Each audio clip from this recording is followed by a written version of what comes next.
Khunfushar. Khunfushar. Qu'est-ce que c'est? Cette histoire, elle est très marrante et comique.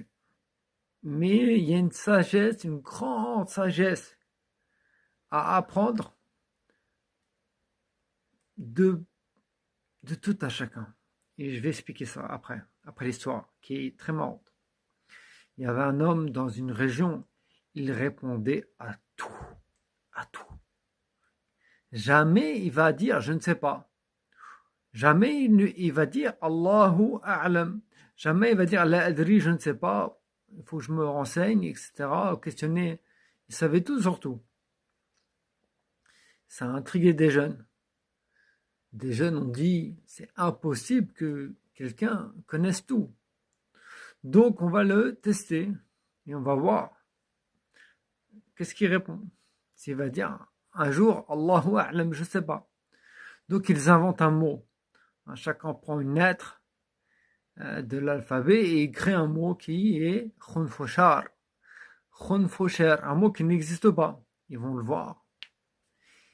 Ils lui disent que signifie Khunfushar? Et lui, du tac au tac, il va dire Khunfushar, c'est une plante qui pousse en haut de la montagne. Donc, ils ont compris que cet homme-là était un grand menteur et un imposteur. Il l'avait capté déjà. Conclusion de cette histoire que je trouve marrante, c'est il ne faut pas être en mode Khunfushar. Déjà, toi-même, hein, ne dis pas que tu sais tout. Ne te dis pas ça. Il y a des choses que tu ignores. Tu dis Allahu A'lam. Je ne sais pas. Il y en a, ils pensent que c'est une humiliation ou c'est un rabaissement de ne pas savoir. Non, on ne sait pas tout. Un.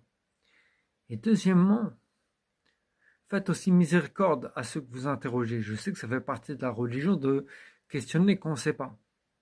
Mais peut-être que la personne que tu interroges, elle va avoir honte justement, et il ne faudra pas qu'elle tombe là-dedans de dire « je ne sais pas ». Donc elle va répondre.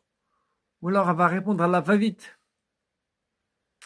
Questionne les gens compétents dans chaque compartiment, dans chaque domaine. Barakallahu fikum, hafizakumullah fi ad-daraini, assalamu alaykum wa rahmatullah.